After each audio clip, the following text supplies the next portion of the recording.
Alleluia,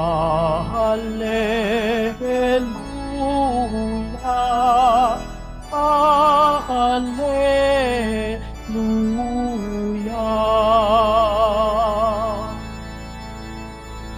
Panginoon, ituro mo na iyong landas ay sundin ko sa pagtahak sa totoo.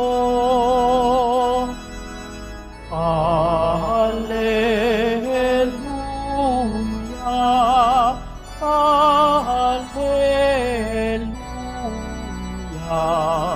Alleluia, Alleluia.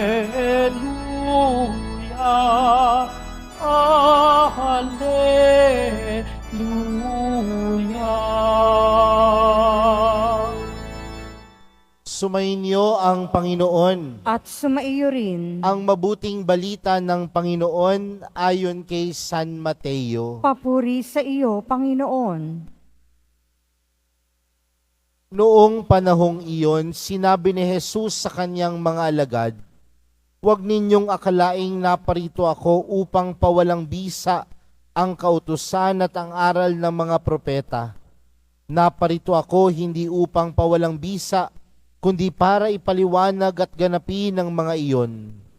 Tandaan ninyo ito, magwawakas ang langit at ang lupa, ngunit ang kaliit-liitang bahagi ng kautusan ay di mawawala ng bisa hanggat hindi nagaganap ang lahat. Kaya't sino mang magpawalang halaga kahit sa kaliit-liitang bahagi nito at magturo ng gayon sa mga tao ay ibibilang na pinakamababa sa kaharian ng Diyos. Ngunit ang gumaganap ng kautusan at nagtuturo na tuparin iyon ay ibibilang na dakila sa kaharian ng Diyos." Mga kapatid, ang mabuting balita ng Panginoon. Pinupuri ka namin, Panginoong Hesukristo. Magsiupo muna po ang lahat. Magandang tanghali po sa inyong lahat. Pakibati nga po ang katabi ng magandang tanghali. Sa araw na ito, ginugunita po natin ang araw ng kalayaan. Kaya isama po natin sa ating intensyon, sa ating misa para sa araw na ito, ang ating bansa, gayon din ang intensyon ng ating mga pinuno. Mga kapatid, ngayon po ay araw ng kalayaan. Pero magandang tanungin din po sa ating mga sarili, paano po ba natin naiintindihan ang salitang kalayaan? O paano po ba talagang maging isang malaya? Marahil lang sasabihin ng ilan, "Father, ang kalayaan po ay pagpili sa mga bagay na gusto ko. Malaya ako, kaya kaya kong gawin ang lahat. Malaya ako, kaya kaya kong piliin kung ano man ang minimiti ng puso ko." Tama po ba? Kasi ganyan natin naiintindihan ang salitang kalayaan. Pero kung titingnan natin mga kapatid, ang kalayaan ay hindi lamang pagsunod sa kagustuhan natin. Ang kalayaan ay hindi lamang pagsunod sa kung anong minimithi ng puso natin. Bagkus ang kalayaan ay paggawa at pagpili sa mabuti. Freedom is not just simply choosing what we want, but freedom is doing what is good, doing what is right. Kaya nga mga kapatid, ang isang taong tunay na malaya, pinipili ang mabuti. Ang isang taong tunay na malaya, pinipili kung ano ang kagustuhan ng Diyos. Sa atin pong ibanghelyong napakinggan, may pahiwatig ang ating mahal na pong Jesus Nazareno. At ano pong pahiwatig ng ating mahal na pong Jesus Nazareno? "Huwag ninyong akalaing naparito ako upang pawalang bisa ang kautusan at aral ng mga propeta. Naparito ako hindi upang pawalang bisa, kundi para ipaliwanag at ganapin ang mga iyon. Saan nagmumula ang mga salita ni Jesus na ito? Dahil nung mga panahon na iyon, tila tinutuligsa si Jesus ng mga Pariseyo. Tila pa ang tingin ng mga Pariseyo kay Jesus, kontrabida. Hindi sumusunod sa utos ng Diyos. Hindi sumusunod si Jesus sa batas ng salita ng Diyos. Tila binabago ng Panginoon. Pero tandaan natin mga kapatid, na ang buhay ng Panginoon, ang buhay ni Jesus, ay buhay na laging tumutugon sa kung ano man ang kagustuhan ng Diyos. Ang buhay ni Jesus ay laging tumutugon sa kanyang pagsunod sa Diyos.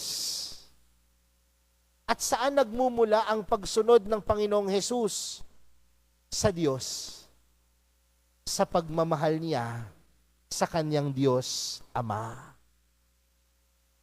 Sa madaling salita mga kapatid, ang pagsunod sa mga batas ay nagmumula sa kakayanan nating umibig at magmahal. Bigyan ko po kayo ng isang halimbawa. Sa loob ng tahanan, may mga batas. Tama po ba? Napakadaming batas minsan ng ating mga magulang. Bawal ito, huwag mong gagawin ito. Ang mga anak, susunod sa batas. Tama po ba? Pero bakit sumusunod ang mga anak sa batas? Dahil nga lang ba sa takot? Dahil nga lang ba sa pangamba? Hindi. Tanungin po ninyo minsan ang inyong anak, bakit ka sumusunod? Kasi po, alam ko, mahal niyo ako. At marahil ganyan po ang pagsunod, mga kapatid, sa mga inuutos sa atin. Ang isang taong marunong sumunod sa anumang alintuntunin, nagmumula ito sa kanyang kakayanang magmahal. Bakit ka sumusunod sa batas ng ating bansa? Dahil mahal mo ang ating bansa. Bakit ka sumusunod sa mga utos na ginagawa ng ating bansang Pilipinas? Dahil mahal mo ang Pilipinas. Bakit ka sumusunod sa turo ni Jesus? Dahil mahal mo si Jesus. Bakit ka sumusunod sa turo ng simbahan? Dahil sa iyong pagmamahal sa Diyos. At saan nagmumula ang pagsunod na ito? Sa pagiging malaya. Dahil ang pagiging malaya ay pagsunod sa kung ano ang mabuti, sa kung ano ang tama, at pagsunod sa Diyos. Kaya mga kapatid, sa araw na ito, tayong lahat malaya. Tayong lahat may kalayaan. Tayong lahat may kakayanang pumili. At kung meron tayong kakayanang pumili, sana maisalang-alang natin ang ating pagmamahal, yung kakayanan nating magmahal sa Diyos. At kung meron tayong pagmamahal sa Diyos, ang ginagawa nating pagpili na ayon sa Diyos. At ano ang naayon sa Diyos? Kung ano ang tama at mabuti. Kaya mga kapatid, sa pagpapatuloy po ng ating banal na misa, para sa araw na ito, yan po ang ating ipanalangin. Yan po ang ating ipagdasal sa ating pagiging malaya. Nawa, ang masunod ay hindi lamang kung ano ang nilalaman ng puso, kundi ang masunod ay ang pagpili natin sa Diyos. Dahil sa mga oras na pinipili natin ng Diyos, yan din ang oras na tunay nating ipinapakita, ipinaparamdam ang ating pagmamahal sa mahal na pong Jesus Nazareno. Amen.